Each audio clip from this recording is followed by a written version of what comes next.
Hey, what up, YouTube? Just wanted to make an episode 3 and put it up. Technically, I did make one already, and I put it up, and I realized there was a few errors in the video, and I was like, it's a long video. My goal with these videos is not to be, 40, 50, whatever minutes. Maybe some people enjoy that. Like I said, this is kind of like a vodcast type of thing. Some people, they just need something that they can listen to kill time. So maybe people are into these super long these videos of me rambling, talking my thoughts out, da da da. Maybe some people are like, just get to the point. But yeah, like I'm a huge podcast person. That's pretty much what gets me through my weeks, right? The longer an episode, a lot of times, I'm getting a little bit more content, So I like longer episodes of things. Like I said, me personally, when I do these recordings, it's not me necessarily trying to have these 50 something, 40 something minute videos. It's just my thoughts and me trying to get all my thoughts out. So let's get straight to what this is about. So it's about the strategy that the Pacific Athletic Conference is taking, at least what I think the strategy is going to be when it comes to conference realignment,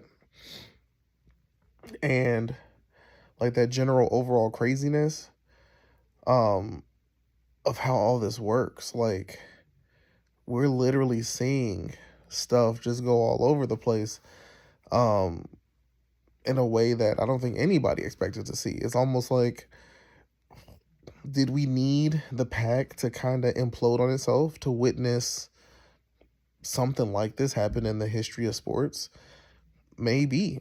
But you're truly getting to see, different approaches, different strategic ways to think about doing something, self-valuations, because I think that's really what the PAC is doing. I think the PAC literally straight up was like, we're the better conference, even with losing everybody else. Our name means something. We're the better brand. We're the stronger brand. And we're going to move that way. And I don't think we've ever seen something like this, right? A brand was, a conference was decimated down to 2 teams. And they're like, we're going to rebuild. We may not instantly jump to the level of strength that we have been accustomed to and had for all these decades, but we're going to get back up there. And you're really watching them do it live in front of you. The other crazy thing, not crazy thing, but the other thing that I want to hit on a little bit is really, truly the impact of media markets when it comes to conference realignment and wanting to add schools and things like that. The school, targeting certain schools. So first, the PAC, like I said, them adding Gonzaga, in my eyes, the moment I seen that pop up, that was an A+ move. That was an A+ move. I think it made way more sense, and it allows them, it gives them a strategy that works. I know that the PAC has gone after UConn. I know the PAC has gone after Memphis, right? And we know they went after Memphis because I don't know if it was Memphis. I believe it was Memphis's. I'm assuming their AD. He literally had a, gave a presser about it. Like, he was like, the deal just wasn't good for us, yada yada yada. So it makes me wonder, what is it that the PAC offered them? Like, what was the PAC looking for? Some piece of me thinks the PAC just wanted football only, but that doesn't necessarily make sense with a school like Memphis, seeing that Memphis, they're pretty dang decent at football nowadays. Like, they've been building for a while now, right? Memphis is good at football, but they're also more historically, in my eyes, known as a basketball school. Even when Memphis, I think some of my earliest memories was Memphis in the Conference USA for all those years. Even back then, Memphis basketball was it. Like, Memphis basketball was what you were going to Memphis for. It's that simple. Memphis today, I mean, Memphis always has the potential to be a top team. I know last season wasn't their greatest season, but Memphis is cemented when it comes to basketball. Let's be honest. So I don't think it was a situation where Memphis was offered some sort of football only deal, because that one just wouldn't make sense. That one just wouldn't make sense. Like, why would you go after Memphis and not, potentially try to offer them or get them for all sports? I'm assuming it may have been, which would be interesting, it may have been, okay, Memphis, we want you for football and basketball only. Or maybe football, basketball, baseball. I don't know how their baseball team is, but maybe they were just like, we want football, basketball, baseball, everything else, eh. Or like what I think happened, I think it may have just been football and basketball. Because like I said, there's no way it was just for football, and there's no way it was just for basketball. But Memphis is, like I said, I'm pretty sure this was their athletic director was like, it just wasn't the right deal for us. It was not what works for our program and what we're trying to do. So that was real interesting to me. I know UConn had also been offered by the PAC. I wonder if UConn more turned it down. Actually, I mean, it gets real interesting. There's no way to know what these actual deals and offers are unless somebody truly comes out and puts it all out there. These meetings and conversations and communication between these schools, like, this is all confidential stuff, right? So the only news we might get is, oh, well, yeah, this school ended up turning it down. But when it comes to the specifics of the offer or the specifics of what's communicated, we don't really know. Like, we don't really know unless it's put out there. When it comes to UConn, I wonder, it makes me truly wonder, was UConn offered for full membership, or was UConn offered for basketball only? It makes me wonder, because UConn basketball, you get UConn basketball, winner, chicken dinner, right? You just swooped in and picked up the best basketball team in the country any given year.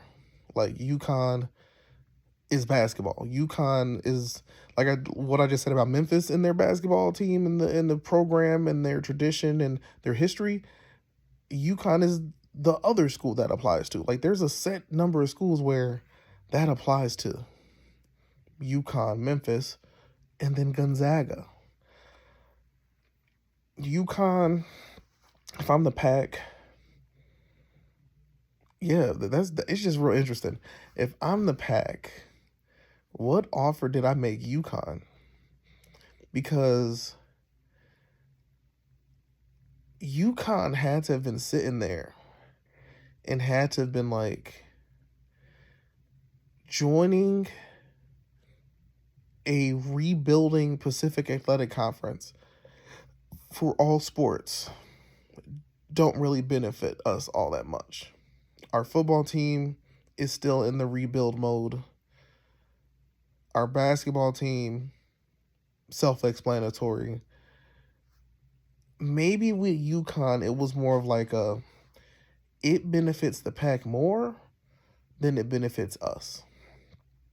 It benefits the PAC more, us joining, than it benefits us. And typically you want that mutual benefit, right? Don't get me wrong. Clearly, UConn wants their football program to get into some conference and, bring in some money.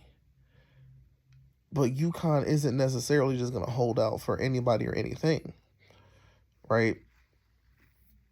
They seem very particular. Maybe they try to get back into the American. Maybe they're holding out for a Big 12 invite or something. Maybe the ACC. I think UConn is looking for the right situation, because whenever they make their next move, I think it will be more of a move that they're willing to also move the basketball team, right? UConn is still in the Big East. Big East is now just a basketball conference, right? I remember growing up, Big East was football, basketball, yada, yada, yada, right? The football end of things essentially turned into the American. Basketball remained, and that's just been it. Like, UConn is still Big East. You got DePaul, Seton Hall, you got these Big East schools. There's a lot of talent in basketball in the Big East. A lot of talent. Except for DePaul. I feel really bad for DePaul because I'm like, I don't even know how DePaul gets to stay in the Big East. DePaul has not been good in a long time. So I don't know how DePaul is allowed to even remain in the conference with how they've performed over damn near the last decade.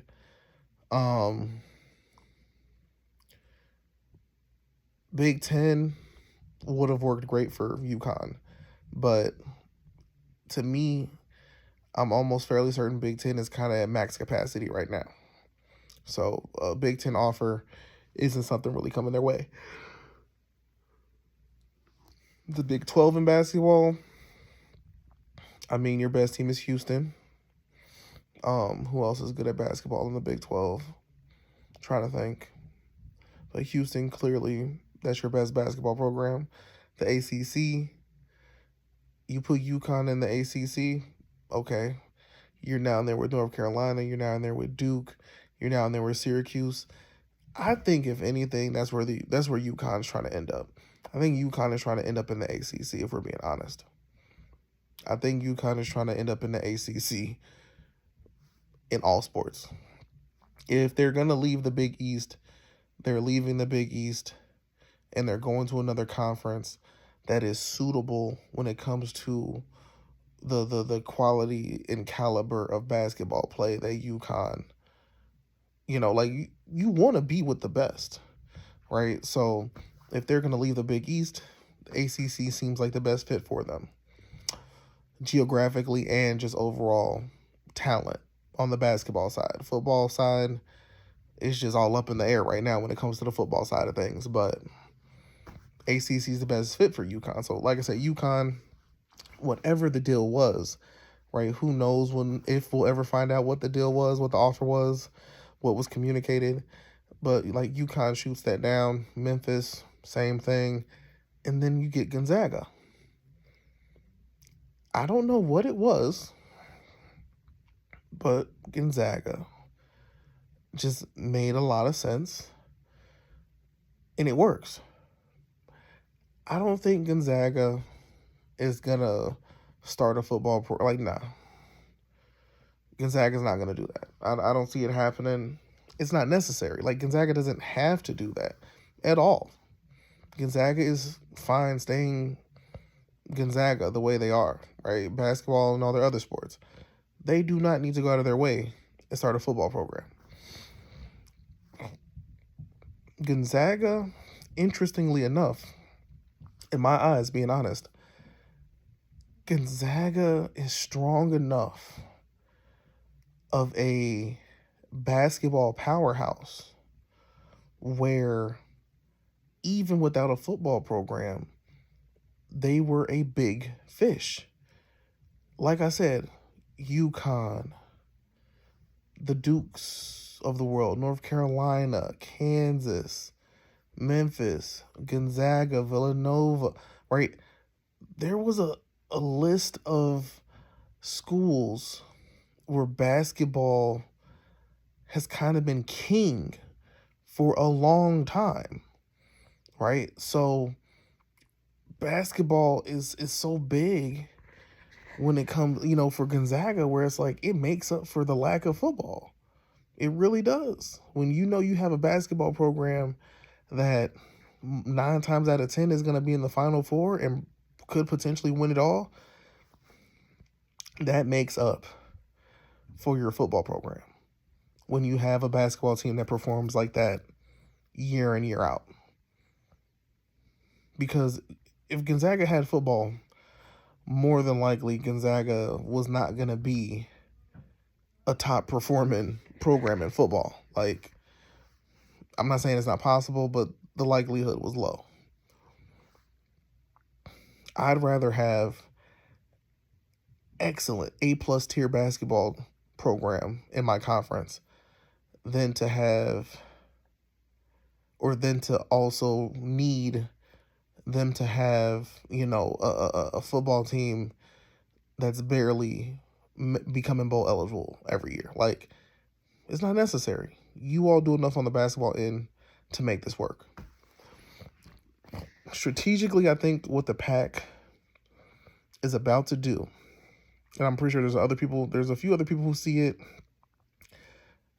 I think with doing what they did by adding Gonzaga, at this point you're like, let's bring in a few more basketball heavy hitters. And what we'll do is make them basketball only. Either basketball only, or I guess it's the same deal. They can be full members, but these are schools that just don't have basketball teams. Or if they do have a football team, but their football team is not at an FBS level, right? The schools know where their athletics are. Like, let's be honest. If this school knows, like, okay, FBS level football ain't it's not working for us, we can move up everything else. We'll keep our football team in FCS. Everything else Division I clearly. Let's do that. You get a school like St. Mary's, who historically has been with Gonzaga. It's been St. Mary's and Gonzaga. St. Mary's, Gonzaga. Right? These two teams in that conference, you can't say one without the other, because a lot of times, a lot of years, right, they were each other's main competition. Right? That was the big game, right? When those two play each other, you're gonna get a good game, right? So, okay, if I'm the PAC, well, we got Gonzaga. Let's add St. Mary's as well. Now, do you need to pull more from the rest of that conference? No. You start looking around.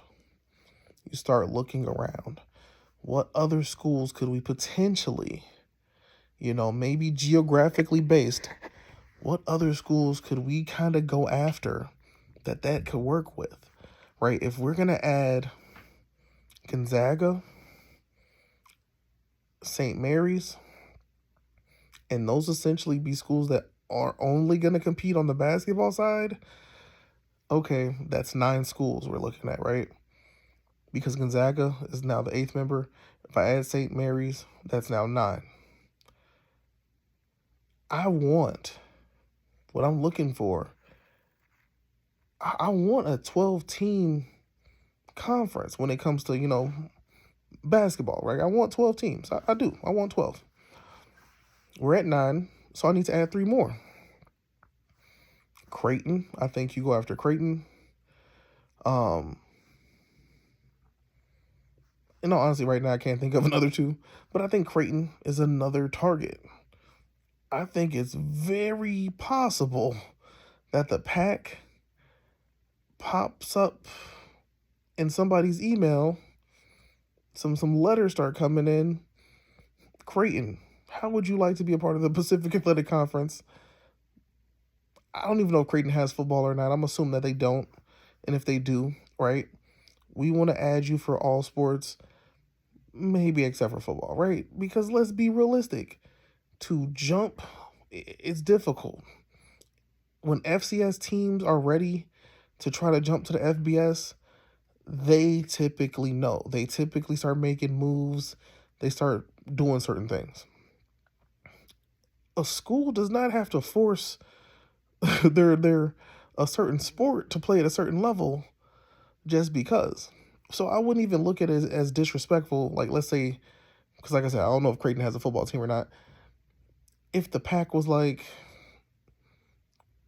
We'll take basketball. Matter of fact, we'll take basketball and all the rest of your sports. Football can stay where they are. I wouldn't even look at that as disrespectful, because it's like, yeah, our football team, our football program, we are not ready to just jump to the FBS. We're not there. But you always, this is what I would say. I say keep the door open, keep the option open. And I think that's what is happening. I think that is the approach, right? Yeah, I'm adding schools, and let's say I add a school and they're a basketball only member. I'm not closing the door on them joining in football someday. I'm keeping that door open. That's how I would look at it. That's because you're just making the whole conference stronger by doing that. Like I said, you just added Gonzaga. Let's say you add St. Mary's. Let's say you go after Creighton, right? Look at some schools, some Division I schools that are on the western half of the country that you could potentially add for basketball until you hit 12. You now have your original 7 teams, which essentially are participating in all sports, football and basketball, baseball, everything across the board. And then you have Gonzaga, which is competing in all sports except for football because they don't have a football team, right? And then now you have your other 4 teams, which may be competing in all sports except for football as well, or they just may be there just for basketball, right? Who knows, whatever the deal is. That's just the basketball side. And this is where things get interesting.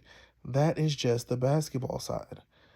What you then can do on the football side, right? Because you have the teams that you want for basketball. Why not do that same approach or make that same approach when it comes to football? I think you then can now add 4 teams, potentially 5, but 4 teams for football only. Right? We want you all for football. Right? We're good when it comes to basketball. We'll keep the door open for basketball, but we want to see you grow that sport. But the sport you're really good at that we really want you for is football. So here we are. This is the offer we can make. This is what we want to do. We want to build. And we think you all are a good fit in our conference. You do the same thing with football. Like I said, if you just add 4, that'll only put you at 11 for football. But the way schools are doing things nowadays, these conferences, right, they're kind of doing more of the round robin schedules. They're not necessarily doing divisions anymore. It works. You don't have to have 12. You don't have to have divisions. You don't have to have it at all. If we got an 11-team football conference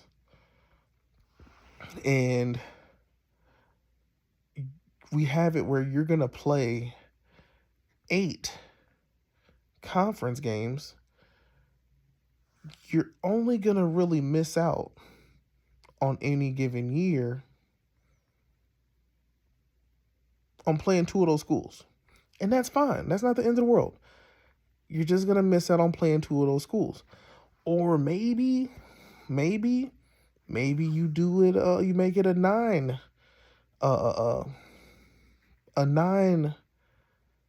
game conference schedule, right? So any given year, there's only 1 team you don't play, right? I might make it a little bit easier. You get the algorithm going. It rotates. It just two every year. It's just gonna shift over 1, and this is the 1 team you won't play, right? You see how it goes. Essentially, all these schools become real comfortable with each other. They know each other. They play each other year in, year out. It works. That's the reason why you don't need to have 12. That's the reason why some of these conferences nowadays, they got 16-something schools. They're not doing 8-team divisions.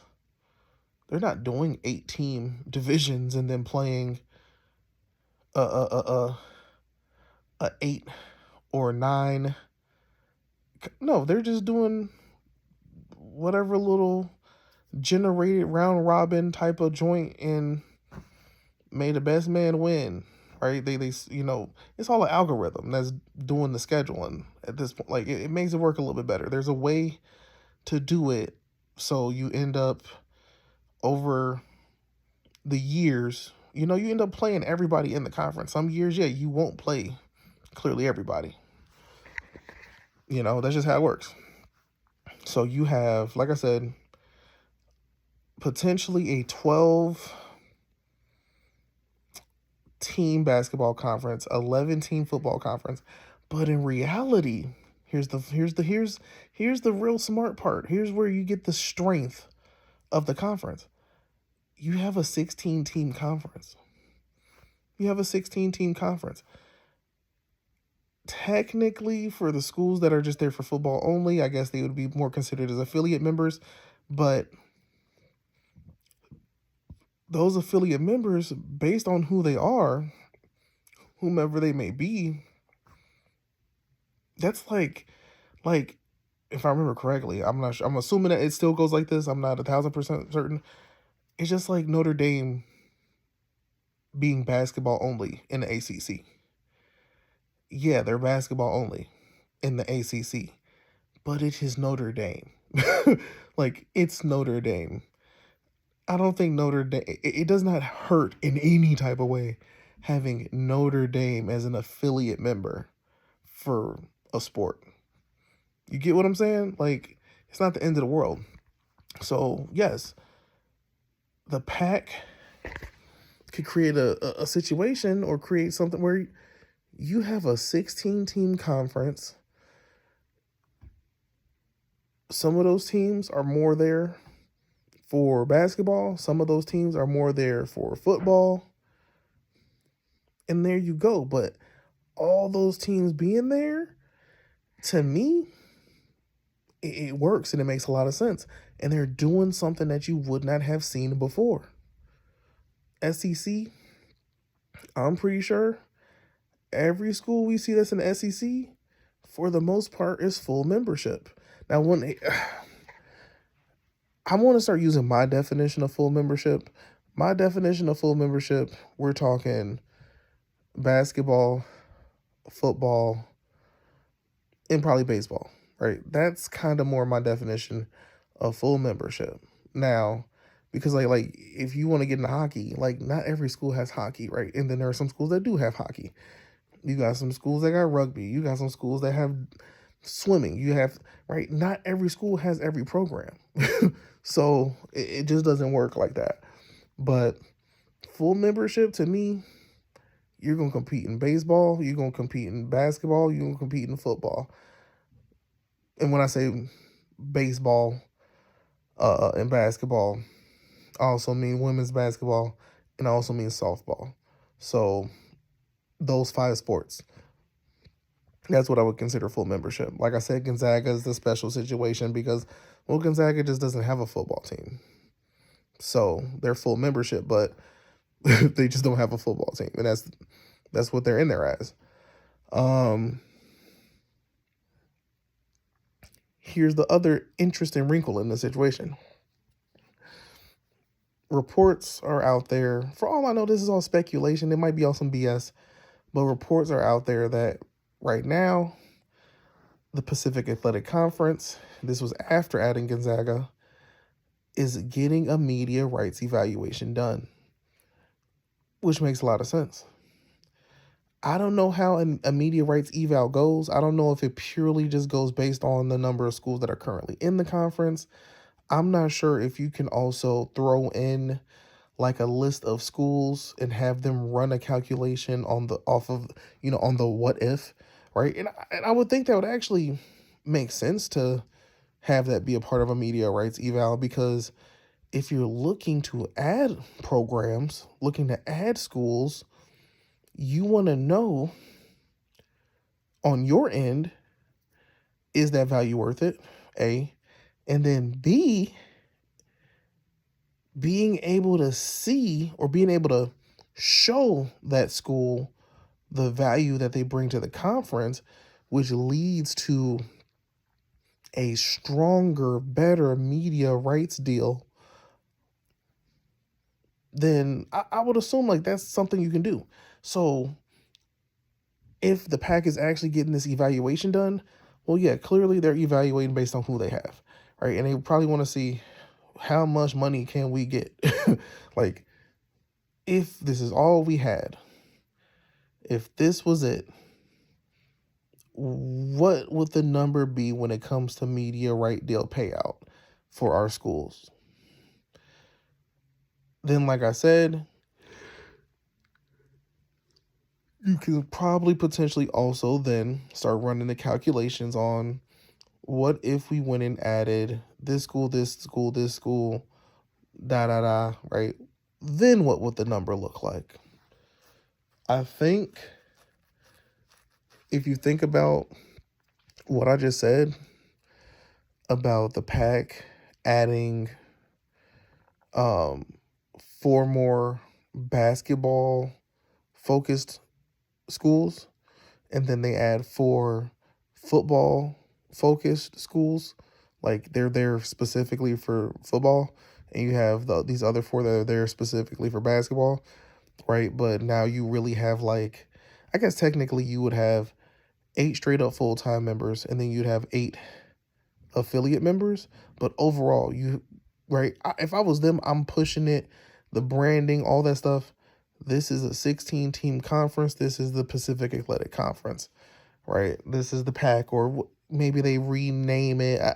If anything, it seems like they're sticking with the name. It's going to be Pacific Athletic Conference. That was one of the reasons why Washington State and Oregon State didn't leave. There was the history of the conference, the history in that name, right? They did not want to just let that all go to just be gone, right? You get that eval done. Here's what I think can also happen. It's already been noted and discussed, and it's out there that the PAC approached the American Athletic Conference trying to snag some of their schools. Mainly, like I said earlier, Memphis. Memphis was a big target, it seems like, to the point where, like I said, I believe it was Memphis's AD came out, gave, a press, spoke to the press, said his quote, said what he said, da da da da. It wasn't a good deal for Memphis. That's not what we were looking for. Let's say you get this media rights eval done, and that number, or you start to see some projections that are like, if you can get this school, this school, this school, your number would be here. If the PAC can get a media rights payout of 15 mil, or even 10, even if it's just 10, because 10 would be more than what the AAC is capable of doing right now. 10 mil would be more than what the AAC is capable of doing right now. If they're able to be at their max strength, let's say 16 teams, like I said, or technically in this case, it wouldn't be 16. The number would change a little bit. If the PAC is able to get a number, they're like, if you have all these schools, your media rights payout has the potential of being 10 million per school per year, right? 10 million per school per year. It would be kind of crazy for Memphis to now still say no. Like, it's almost like Memphis kind of has to take that deal, right? Money talks. You get Memphis. Memphis is a school we know that is good at basketball and good at football. So now that number where I was saying that you have the number of schools you have to participate in those sports, well, now you for sure have your 9 for basketball, 8 for football. So now if you want to add 3 more for basketball, and like I said, you can still just go with 3 for football if you want, right? But it helps with the number because now you have a school that is now another full member. If we're being specific, if they get, or if they can get the number that they can get, as long as the payout is higher than what the AAC is offering, they could potentially pull in Memphis. I'm hearing Tulane, UTSA. In all honesty, those 3 make the most sense. I mean, Memphis, so we're talking about Tennessee and Louisiana. Like, Louisiana is right next to Texas, right? Reaching all the way to the East Coast, I always thought was a hard sell. Like, that one's kind of rough. Like, if you have to go all the way to the East Coast to get a team to compete in the Pacific Athletic Conference, you're going real far. But if you can get a school that's in Texas, UTSA, that works. That's fine. If you can get Tulane, that works. It's fine. If you can get Memphis, like I said, Memphis, out of all of these schools, I would think would be like the number one you're kind of going after in the American, right? Because it for sure gives you that basketball and football presence, right? Hands down.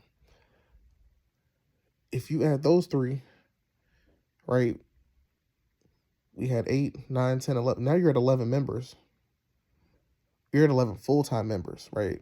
Because I think Memphis, Tulane, and UTSA, they can go full-time. I don't think it'll be the end of the world. You're at 11 members, 10 for football, 11 for basketball. At that point, adding St. Mary's,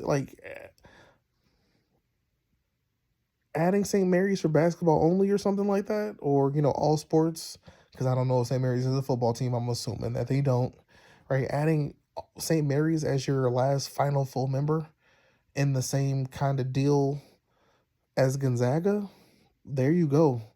You're now for sure solidified on the basketball end of things. Like, you may have one of the strongest, for sure, basketball conferences at that point. Like you got to. Like, I'm looking at that on paper. That's a pretty good conference. Gonzaga, St. Mary's, Washington State has a good basketball team. Utah State, good basketball. There's a nice little handful of teams in there that, right, Memphis, oh yeah, no, you got that's a nice, that's on the basketball side, that's pretty nice. Not gonna lie to you. And then, like I said, on the football side, you have 10 teams. Could you run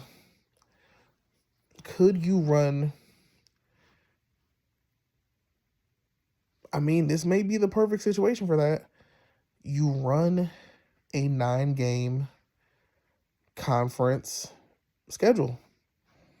The PAC, I mean, that may just do it, but that media rights eval, that broadcasting eval, it has to come in at a number that just beats the American.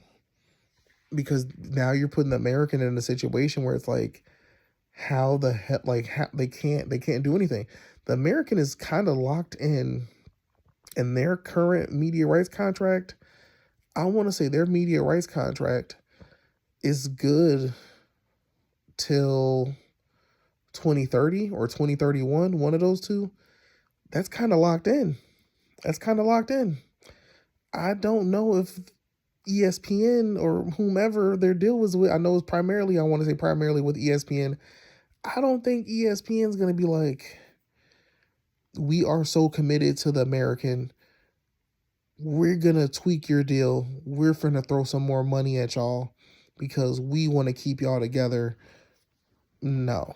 Like, that's not how these media conglomerates, like, that's not how they operate. Their thing is like, yeah, they want to make their money and whatnot, but I don't think that they can necessarily be that conference biased. Like, that'd be ridiculous at that point. Um, yeah, the AAC. If the PAC messes around and gets a 10 mil, right? They get something on paper that's like, your next deal. Let's say you do a 6-year deal. Let's say you do a 10-year deal, 15-year deal, whatever the right. For them, I think if you're doing a media rights eval, you want to know what your minimum deal can get you. Your minimum deal typically being that 5 to 6 year agreement. If the PAC can, if they get an eval that says for a 6-year contract with anybody, right? This conference has the potential to pull in 8 mil per year per school, right? That payout, yeah, AAC, they're in trouble because even if the AAC chopped off, let me not say chopped off, but even if they lose, even if they were to lose, I want to say, because were they at 16 teams? I think they're one of the conferences that's at 16 right now, maybe 14, but I'm pretty sure it's 16. Even if the AAC loses 4 schools, I think I did this math. I can't think of it off the top of my head, but even if they lost 4 schools, I'm not sure if they would beat that 8 million per school per year number. Maybe I'm wrong. Maybe they would still, but it was like, you'd have to make that sacrifice. And it would only benefit the schools that are still there. You get what I'm saying? The PAC wins. If the PAC is like, we can have this number of teams, right? They're trying to do an eval, and I would assume that is going to go based on a specific number of schools, specific schools. So it'll be specific schools, and they're like, okay, we want to max, like, let's say we cap our conference. Let's say they cap the conference at those 12 particular schools. Let's say literally 12 schools. That's it. They cap at 12. 2 of those schools are basketball only. The other, the rest go both ways. So you will only have 10 teams for football, 12 teams competing in basketball. Right, but let's say we just have these 12 based on markets, based on, the team's performance, right? Like I said, Gonzaga, that is a top basketball team. St. Mary's, that's a very solid up there basketball program. Memphis, good basketball team, right?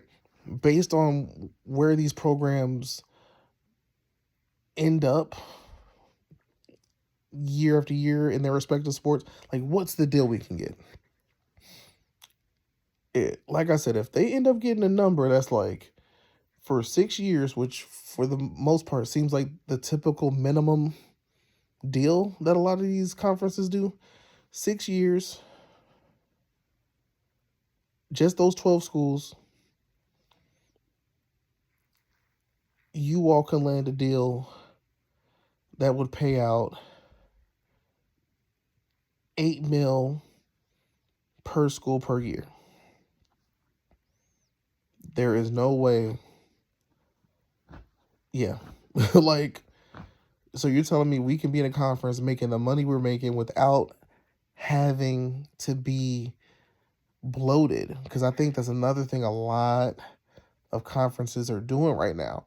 They're loading up, they're stacking up on schools to potentially get a better deal, but at the same time, in the process of getting that better deal, you also have to give more of the pie out. You get what I'm saying? Like, and I get it. It just seems like that's just how it's working. Like, you kind of have to have these bigger names. You have to have more schools. Because I guess the trade off is you're getting a bigger pie. So maybe that's how I should be looking at it. That pie will be significantly bigger than the pie they had before. So it works out in the long run.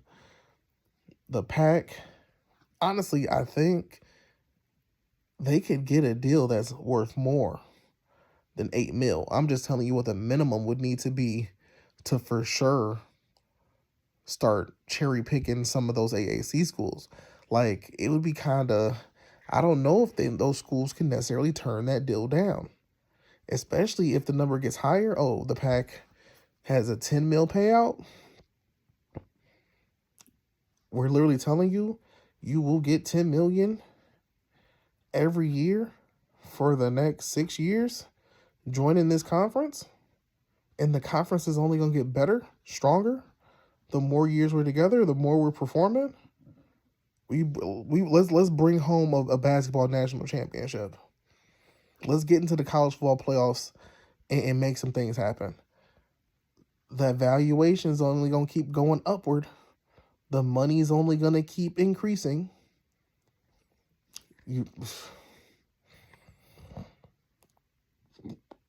That's all the PAC. I think that's all they're waiting for.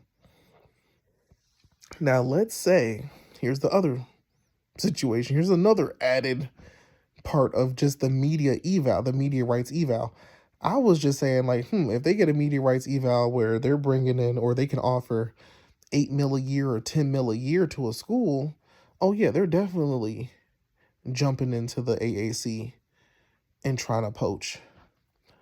But let's say the PAC is like, okay, we want to see the number.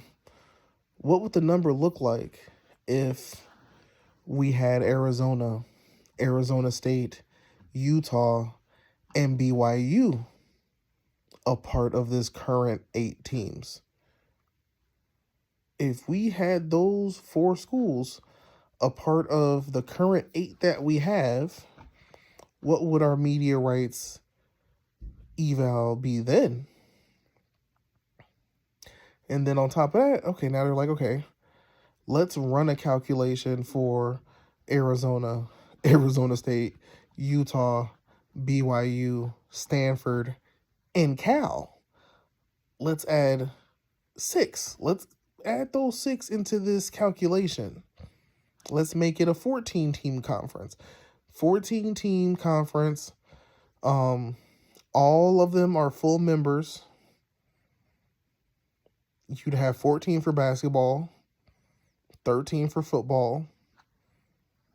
What is our media rights eval with all 14 of those schools? I think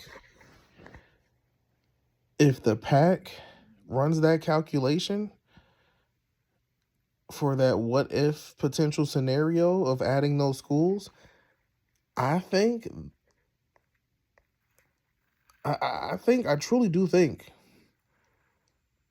they're going to get a number that's higher than the Big 12.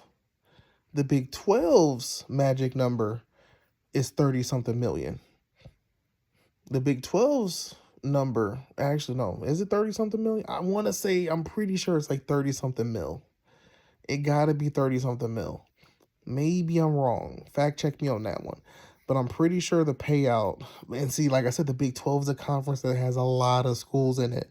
The Big 12's payout at one point before they added the 4 Pacific Athletic Conference schools, Colorado, Utah, Arizona, and Arizona State. Before they added those four, I think their payout was a nice 30 mil, something like that. After adding those four, clearly that number went down a little bit.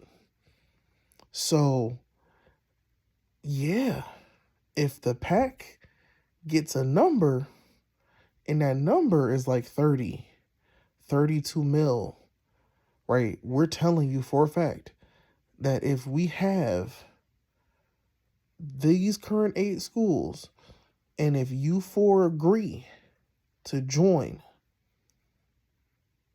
come back to the PAC. For BYU, they would be a new member, right?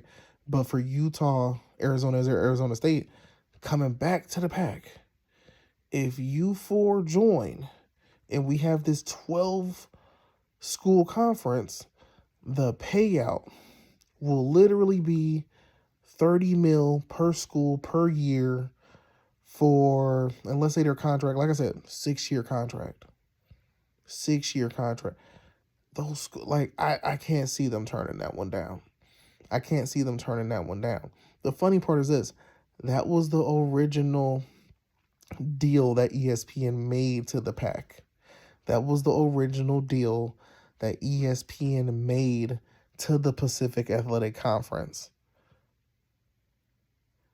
And they were like, no. And they bounced. That PAC, that version of the PAC, if I remember correctly, was that a 14-team conference? That was a 14-team conference, I think. And it was going to be a 30 mil per year per school. Like, so that number, that offer was based on the number of teams they currently had when ESPN made them that offer, which actually means, well, yeah, no, ESPN was, they were ready to pull. They was like, this is what we can do. The PAC went back and they were like, nah, we need like 50. We need like 50 mil per school per year. You got 30, you got 50. I'm assuming it wasn't a situation of let's meet in the middle at 40. And then because now you have no media rights deal, people were like, yeah, we're gone. Peace. We have no monies coming in. We got to go. Because of that, yeah.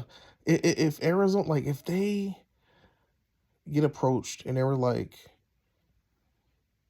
the numbers say this, if you four come to us, it's a 30 mil payout for each school. And it's just these 12 schools. It's not even 14. Let's say it's the 6 I just said. Arizona, Arizona State, BYU, Utah, Cal, and Stanford. So you now have a 14-team conference. They run the media rights eval. That number comes back. See, and this is what it's all about, the media rights, that number. If your number is bigger than that other conference's number, then we'll go play for you. Like, we'll come join your conference. Like, that's how these schools operate. So what that means is that version of the PAC would need a number that is higher than what the ACC can currently pay out to its teams. I don't remember doing the calculation necessarily on what that is at the moment, but it's higher than the Big 12. Like, the Big 12, out of all the power conferences, the Big 12 has the lowest. I want to say between the SEC and the Big 10, I think the Big 10 might be the highest. I think the Big 10 might be the highest. And the SEC is like right behind them. You know, they're right there. And then you got the ACC, and then you got the Big 12. If this newly formed PAC can put together an offer, some numbers that are more than what the ACC can pay out, you will literally see all 6 of those schools in the PAC. It's that simple. It's that simple. But the thing is, those numbers are not real, right? Those numbers could potentially only really happen if those schools join. So that's a huge reason. That's the reason why the PAC has to run this eval, and then they need to hard sell the hell out of these schools to be like, we need you to join. You all join. We'll make these negotiations happen. We will make this contract happen. But they need those schools to make it happen. That's the kicker, right? They're not going to get a deal first and then, yeah, let's go snag the schools. The other thing I could potentially see, other than the media rights eval, is maybe there is a way to essentially kind of sort of at least get a deal on the table and be like this. Like, make us the offer, and if we can show the offer that's contingent on these schools joining, there we go. I don't know if that's legal. I don't know if they can do that. Maybe, maybe not. Maybe they can, maybe they can't. I don't know. But if it's possible to show the offer that is, essentially typed up, but it requires the signatures of each one of these schools, and you're like, we just need your signature, just come and join us. This is your payout. This is what you're getting, but we need you to join. Maybe that works. I'm not sure. I don't know how necessarily if you can do stuff like that, but maybe that's a way. Like I said, nonetheless, the PAC is definitely in a better position than the Mountain West is.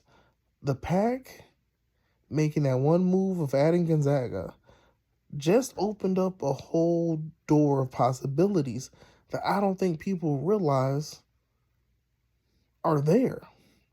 Because I promise you, if the PAC ends up adding St. Mary's next, they have now confirmed what I was thinking. They're gonna go a certain route. They're gonna make sure that they can, like I said, they're gonna be trying to aim to get the best media rights eval they can. And once they have that number on paper, that's when they can try to hard sell and get some of these AAC schools. Like I said, if they manage some way, somehow, to pull those schools from the Big 12, right? Let's just say it's just the 4: Arizona, Arizona State, Utah, and BYU. Let's say they can't get Stanford back. They can't get UC Berkeley back. But they can get those 4 back, or get those 3 back, and then also add BYU. You now have 4 openings in the Big 12. Now, the Big 12 isn't necessarily in a situation where they have to fill those voids, because what it would do, it would increase the payout to the schools that are still there. But I think the thing with the Big 12, I think they have the POV of the more of us that there are, the more we can get in the future. I think that's their vision right now. They're going to play out the contract that they're in, and once that next one comes up, they got this conference of 16 schools or whatever, they'll be able to get even more money than they had before. I think that's the Big 12 strategy. So because they just lost 4, they're going to add 4. And they definitely have, they have more money than the AAC. So those same schools, and actually even better, it's actually even better if it played out this way. Memphis is a better fit in the Big 12. Tulane is a better fit in the Big 12. You UTSA better fit in the Big 12. And then lastly, I think the last school that they end up adding, me personally, I think it ends up being between Rice, which you're like, why would they add Rice? That makes no sense. It ends up between Rice and USF. Why USF?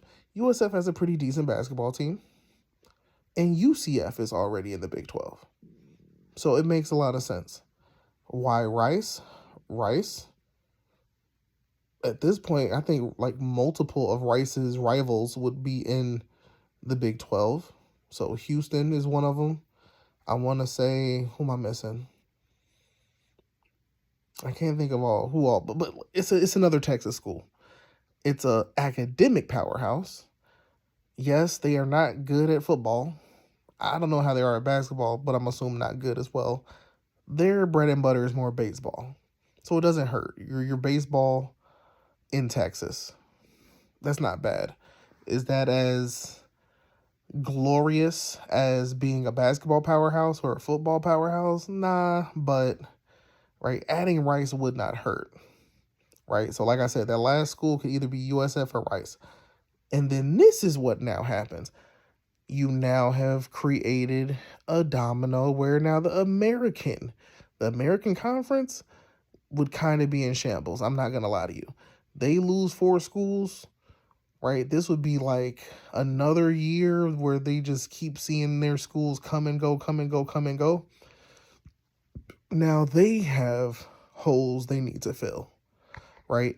So now, because I haven't talked about NIU at all this entire video, which is funny, now is a chance and opportunity for potentially a school from Conference USA, the MAC, Sun Belt, for them to move up. And in reality, yeah, it's gonna create a situation, but it just all depends on how the timing of things playing out and how they play out.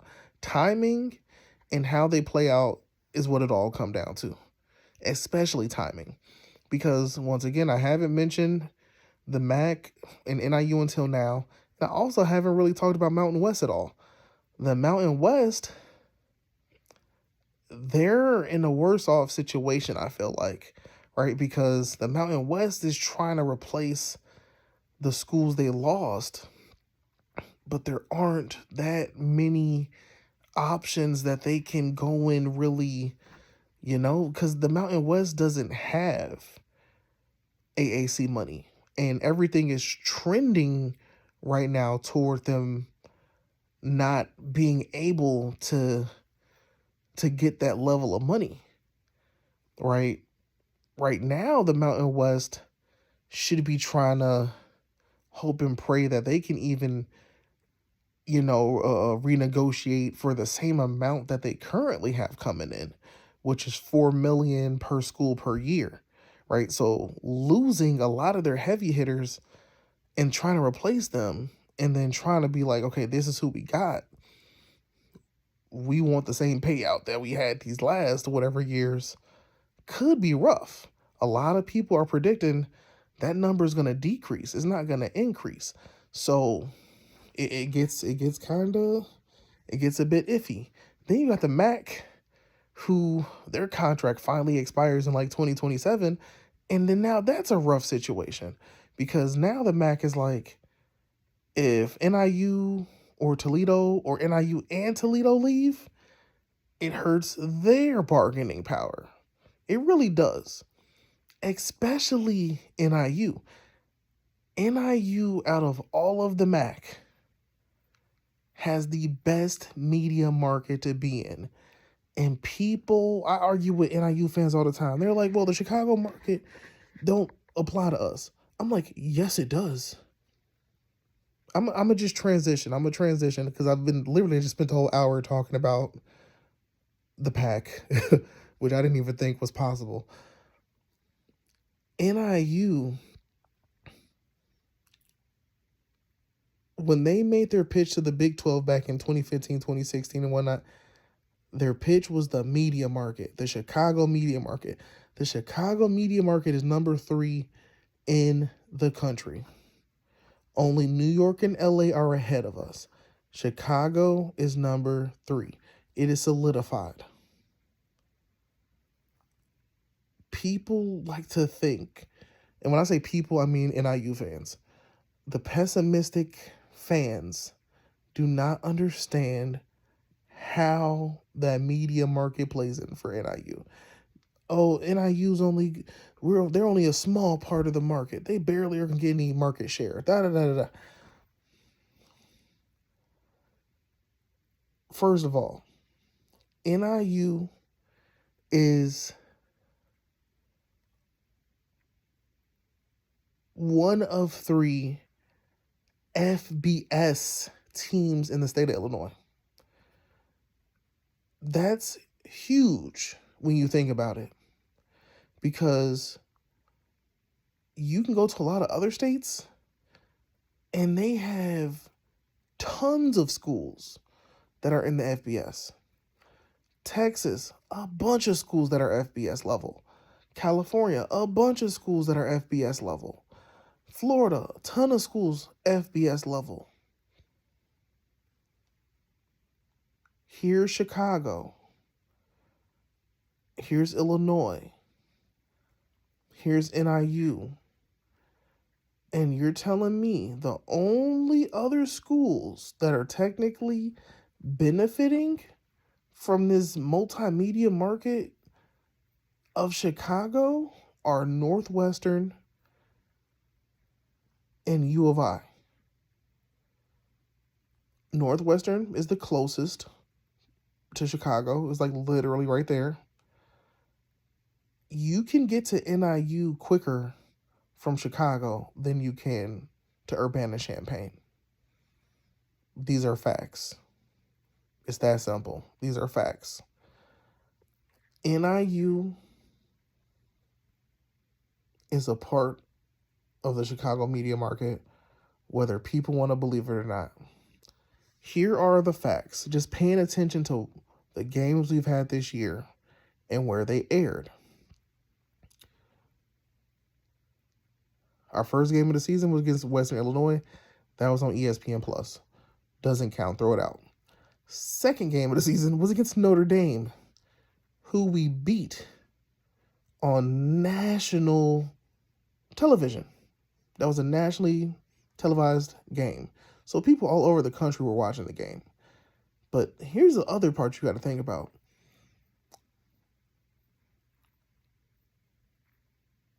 We've currently completed a week 5 of college football.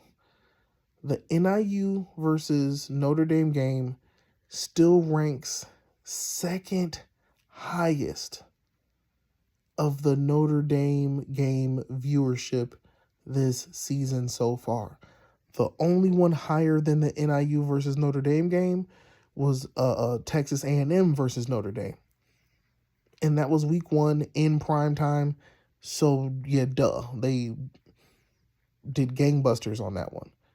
But the NIU Notre Dame game is the second highest one. And we're in week 5. Notre Dame has played Purdue. That one isn't higher than us. Notre Dame has played Miami, Ohio. That one's no. Notre Dame played Louisville. 2 ranked teams. But because Notre Dame played Louisville behind a paywall, those numbers can't be calculated. And more than likely, because it was behind a paywall, it definitely was not going to hit the same number of viewership as NIU versus Notre Dame. I promise you, one of the biggest factors in that game doing the numbers it did was the amount of TVs that were on in the Chicagoland area. Whether it was people cheering for Notre Dame, whether it was us few NIU fans out there, the game was on. It was in these bars. It was in people's houses. It was on. And then we're not even including, like I said, we're not even including just the national viewership, but that game was on. Now you're just, like I said, oh, that's the Notre Dame effect. That Notre Dame effect is still working in NIU's favor right now. Because like I said, Notre Dame played another MAC school, and that MAC school did not, those numbers are nowhere near close to ours. NIU, we're now at week 5. NIU versus North Carolina State. This was a 12 Eastern game, 11 a.m. in the Chicagoland area. That game, it wasn't on Fox, it wasn't on ESPN, it wasn't on CBS, it wasn't on... That game was on the CW, which I think on local TVs was WGN. So either you have the CW or you had WGN. It was on. It was on local TV. Is the key thing I'm trying to say. It was on local TV. You did not need to have cable or any of that to watch this game. That is the main key thing I'm trying to point out right here. That game ranked 19th in the nation for week 5. You may be like, well, it's 19th in the nation. You have to understand how many college football games are played every week. There's a lot of games. Our game ranked 19th on the CW of all networks, of all stations. It was 19th on the CW. No other CW game ranked on that list. Our game ranked higher than 2 Big 12 games. That directly is telling you, oh, NIU taps into the Chicago market. It's very clear and apparent that NIU can tap into the Chicago market, because what are people doing on Saturdays? What are sports fans doing? They're turning on college football. What are bars doing? They're turning on college football. And the games are on, the games are playing. Oh, we have a NIU game on local TV at 11 a.m. and ain't really a whole lot of other things on? Sure, turn it on. I'll watch. People have to understand, NIU has been getting screwed over. I think out of all the MAC schools, NIU's been screwed over the most. Because like I said, NIU is the school that resides in the biggest media market in the conference.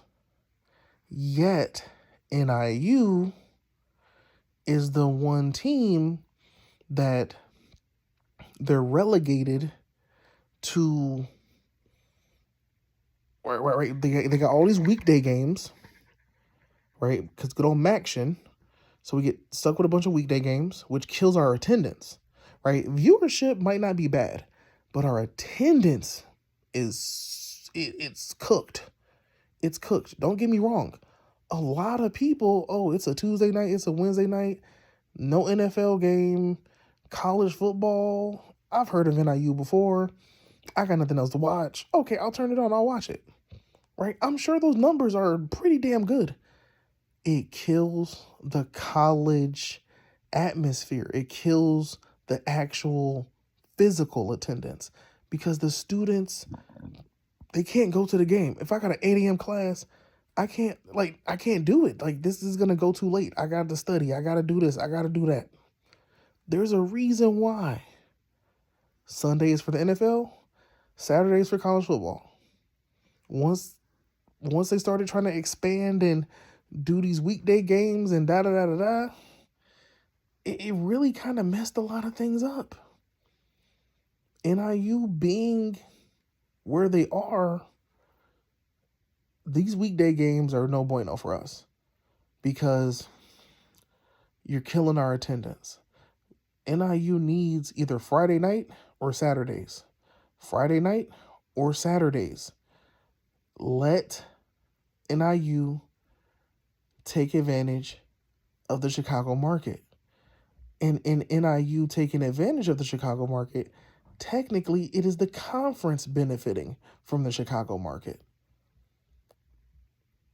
And then if the conference is benefiting from the Chicago market, then it is also the network that is benefiting from the Chicago market. Very simple to understand. Nope. This NIU game is going to be on ESPN Plus.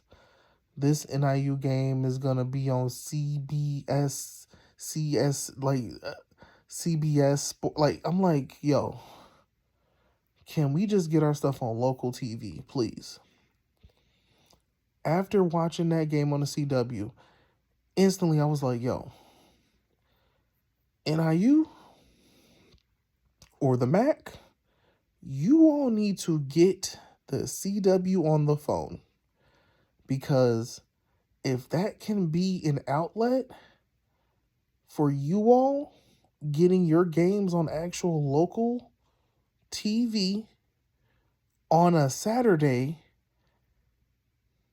during a time slot where, they're not competing against as many of the big boys, that might be pretty damn nice. It might actually work out in your favor a little bit more than you think. I think the powers that be thought, let's have those Tuesday and Wednesday and Thursday games because we'll be the only ones that'll be on. So that way, for recruitment, people can see NIU, people can see Toledo, they can see Ohio, Bowling Green, Miami, Ohio, Buffalo, right? We will have the center stage. And there may be some truth to that, right? There may be some truth, right? But in the process, it's killed. It's killed these teams being able to develop true fan bases. It's killed these teams being able to have fans be at the games. People yo, it's bad. It is truly bad. Have the MAC give them a local station they can be on, and they can be a part of that. This is the MAC noon kickoff, right? All our games every Saturday, they will be 12 p.m. Eastern, yada, yada, yada. Right? I think that'll work a lot better. I think that would work a lot better. It'll be real consistent. People turn on their TV, they know what channel they can turn to watch that local game. It'll probably be one of the few that's on. So there you go. You're getting your viewership up. Your attendance is actually possible. Like, the college atmosphere at these schools is being killed every year that goes by, that this is what we have to deal with. NIU, like I said, back in 2015, 2016, they were selling to the Big 12. They had a sliver of hope, but they were selling to the Big 12. We have the Chicago media market. For those big games, those big schools that travel, Texas, the Oklahomas of the world, we can play at Soldier Field. I think today that's still an option. NIU can still play their home games at Soldier Field if needed. And NIU, if they play their home games at Soldier Field, you are literally directly tapping into the Chicago market.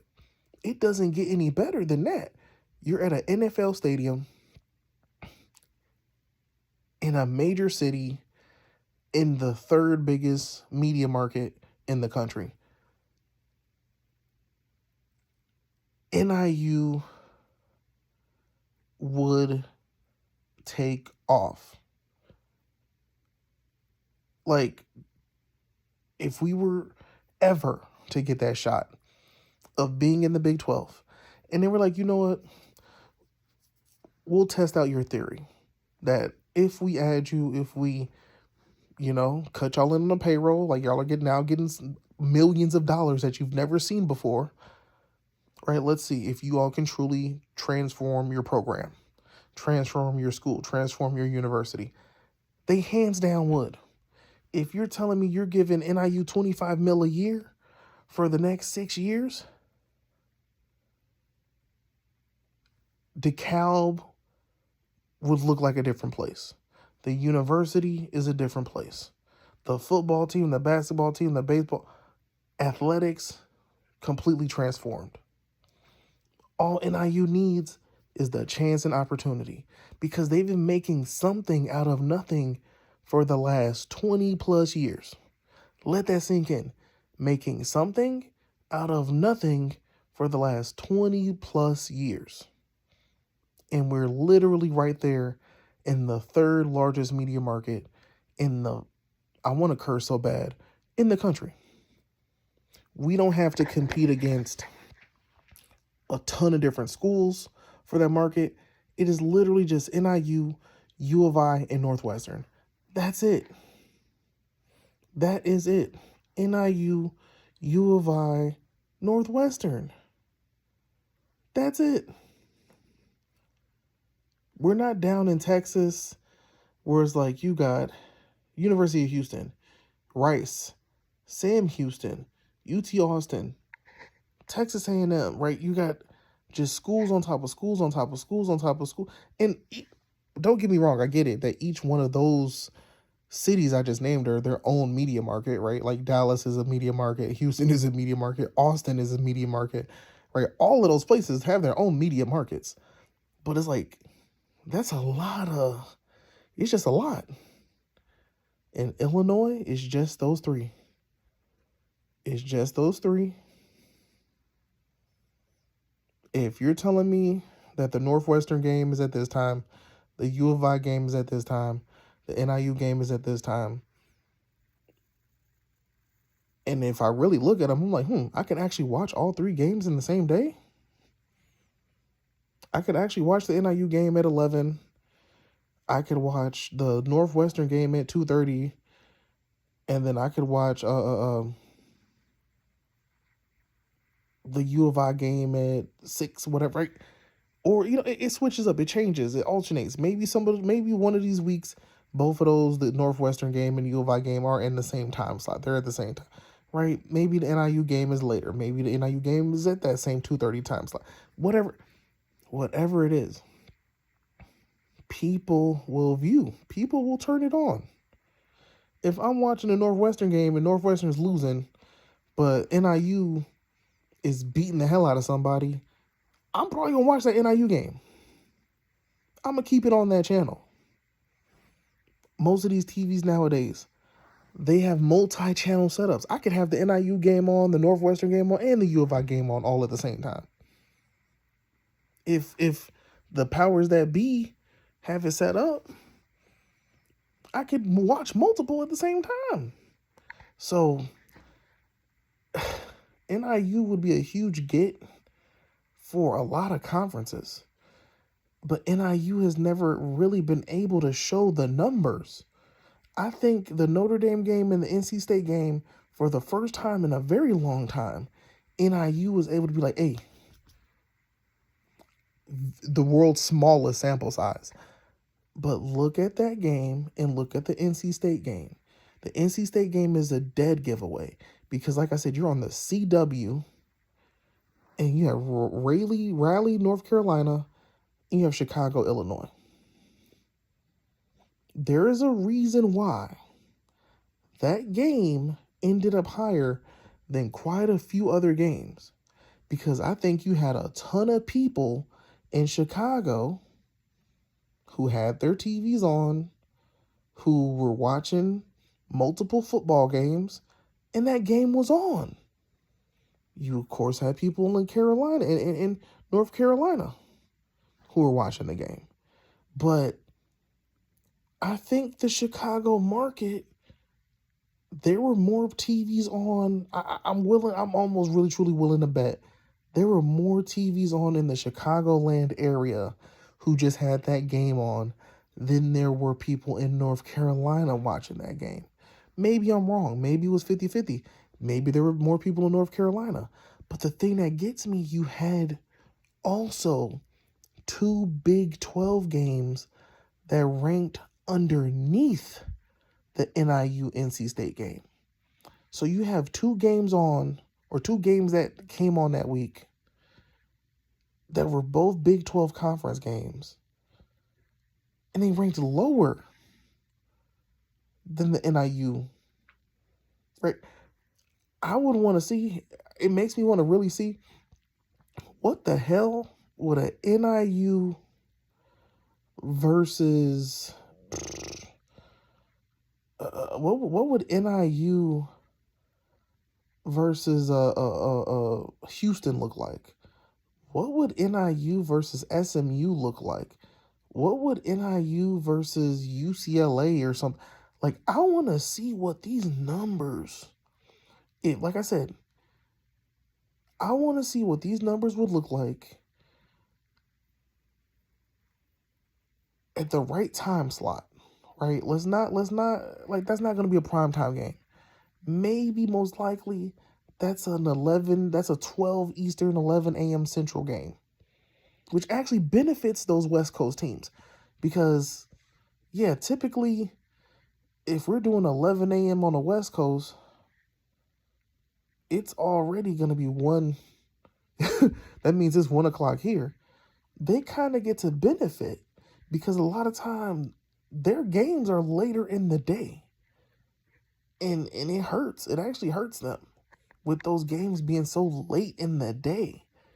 No, let's get your team in front of the typical viewership at 2:30, at 12, right? Let's get y'all out there at normal times of the day and people can watch your brand, right?